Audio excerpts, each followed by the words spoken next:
రాజుగారు ఏడుచాపల కథ కాదు, ఇది రాజుగారు ఏడు గాడిదల కథ.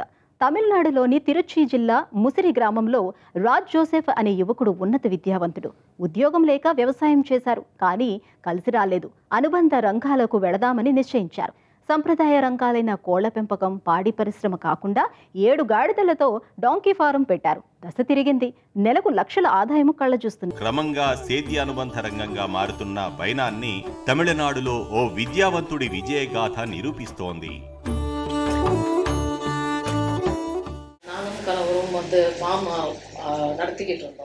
మా వారు 20 ఏళ్ల క్రితం వరకు పొలం చూసుకునేవారు. కానీ కొన్ని కారణాలతో విక్రయించాల్సి వచ్చింది. అప్పుడు వ్యవసాయ అనుబంధ రంగాలపై దృష్టి పెట్టాం. అందరిలా కోళ్లు, మేకలు పెంచటం, ఆవులతో డైరీ ఫామ్ పెట్టడం కాకుండా వినూత్నంగా ఉండాలని ఈ డాంకీ ఫారం నెలకొల్పాం. సామాజిక మాధ్యమాల ద్వారా ప్రాచుర్యం వచ్చింది. మాధ్యమాల కథనాలు, వీడియోలతో జనంలో అవగాహన పెరిగింది. మేమీ పని విజయవంతంగా చేశాం. ఇంకా తెలియని వారికి చెప్పాలనుకుంటున్నాం.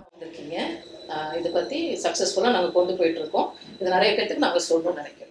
రాజు జోసెఫ్ మాజీ న్యాయవాది, సేద్యానుబంధ రంగ వ్యాపారవేత్తగా మారిన విద్యావంతుడు. ఆయన తిరుచి జిల్లా సారియంపట్టిలో అయింతినై ఫార్మర్ ప్రొడ్యూసర్ కంపెనీని స్థాపించారు. ఇదో వినూత్న ఆలోచన. ఓవైపు అంతరించిపోతున్న గాడిదల సంతతి వృద్ధికి కృషి చేస్తున్నారు. మరోవైపు రైతులకు లాభసాటి వనరుగా మార్చే లక్ష్యంతో సాగుతున్నారు.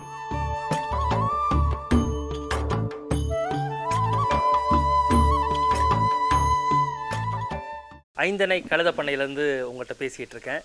నేనిప్పుడు మా ఐంతినై డాంకీ ఫామ్ నుంచి మాట్లాడుతున్నాను. ఈ వ్యాపారంలో నా సతీమణి నాకు ఎంతో సహకారం అందజేస్తున్నారు. నిర్వహణకు అవసరమైన సాంకేతికత, అలాంటి వ్యవహారాలను తనే చూసుకుంటున్నారు. గాడిద పాలను చర్మ సౌందర్య సాధనాలైన సబ్బులు, లిప్ బామ్, క్రీంల తయారీలో ఉపయోగిస్తున్నారు. తాయెత్తులు తయారవుతున్నాయి. ఇందుకు సహకరించేందుకు ఉద్యోగులు ఉన్నారు. ఇంకా తొలిలాళర్లు இருக்காங்க. அதை பண்ணி தரதுக்கு பண்ணி நாங்கள் அதை சேல் பண்ணிட்டு இருக்கோம். మన దేశంలో రహదారులు లేని కాలంలో గాడిదలదే రవాణాలో కీలక పాత్ర. బరువులు మోసి ఆదుకునేవి. కానీ రహదారుల నిర్మాణం, యాంత్రీకరణతో క్రమేణా గార్దపాల వినియోగం తగ్గిపోయింది. మారిన నేపథ్యంలో పనిచేసే జంతువులైన గాడిదలను తిరిగి సమాజానికి పరిచయం చేసే సమయం ఆసన్నమైందని రాజు జోసెఫ్ భావిస్తున్నారు. ఈ పరిచయం అవి అందించే ఉత్పత్తుల వినియోగంతో సుమా గాడిద పాలతో సబ్బులు, ధూపం తదితర వస్తువుల తయారీతో లాభాలు ఆర్జించవచ్చు. ఇతర జంతువులతో పోలిస్తే గాడిద పాల ఉత్పత్తిలో కొన్ని సవాళ్లున్నాయి. కానీ విశ్వ సౌందర్య విపణిలో గార్దప పాలకు ఆదరణ ఉంది.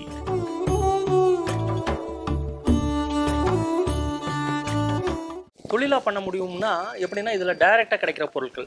గాడిద పాలు, వ్యర్థాలు, మూత్రంతో ప్రధానంగా వ్యాపారం చేస్తాం. ఇవన్నీ బాగా విక్రయం అవుతున్నాయి. తాము వీటిని వైద్య అవసరాల కోసం తాము కొంటున్నట్లు కొనుగోలుదారులు చెబుతున్నారు. గాడిద పాలను ఔషధాల తయారీలో ఉపయోగిస్తున్నారు. వీటి పాలను 6 నెలల పాటు నిల్వ చేయవచ్చు. మేము విలువ ఆధారిత ఉత్పత్తులను తేవాలని నిశ్చయించాం.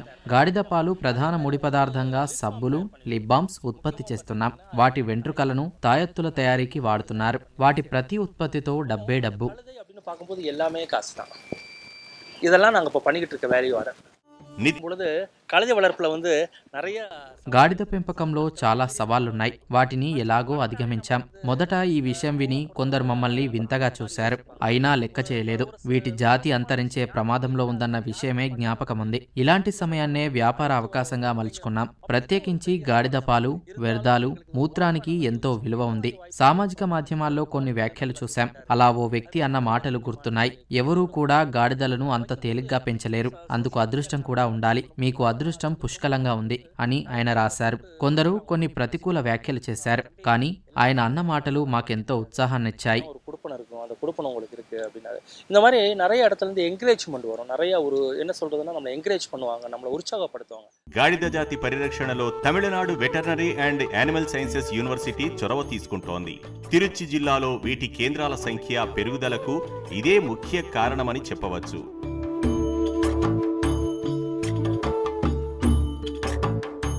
நான் இங்கே வேலைக்கு 2 வருஷமாக வந்துக்கிட்டு இருக்கேன்.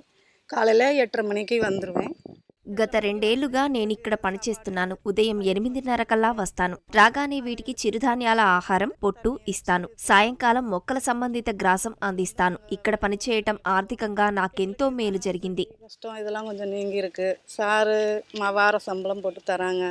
ஏதோ எங்களுக்கு ஹெல்ப்பாக இருக்கு. அப்படிங்கிறது போது எங்களுக்கு இருக்க ஒரு எய்ம் வந்து என்னன்னா, భవిష్యత్తును దృష్టిలో ఉంచుకున్నాం. అంతరించిపోయే గాడిద జాతిని రక్షించే ప్రణాళిక ఉంది. గాడిదల పెంపకం మీద శిక్షణ ఇస్తాం. అది అంతర్జాల వేదికల్లోనూ లభిస్తుంది. ఒక అంకుర వ్యవస్థాపన తేవాలన్న ఆలోచన ఉంది. చర్మ సంరక్షణ ఉత్పత్తులను ప్రపంచ మార్కెట్లో విక్రయించే వ్యూహ రచన చేస్తున్నాం. இந்த கழுதையிலிருந்து தயார் பண்ற பொருட்களை எப்படி கொண்டு போகலாம், அவங்ககிட்ட எல்லாரையும் எப்படி பயன்படுத்த வைக்க முடியும். నేటి వ్యాపార ప్రపంచంలో గాడిదల సేవలకు ఉత్పత్తులకు కొత్త నిర్వచనం ఇవ్వాల్సి ఉంది. ఈ దశగా రాజు జోసెఫ్ కృషి చొరవ ప్రశంసనీయం. పొలంలో సేద్యం కలిసిరాక అప్పుల పాలై విక్రయించి వినూత్న అనుబంధ రంగంలో ఎదిగిన రాజు స్ఫూర్తిదాత.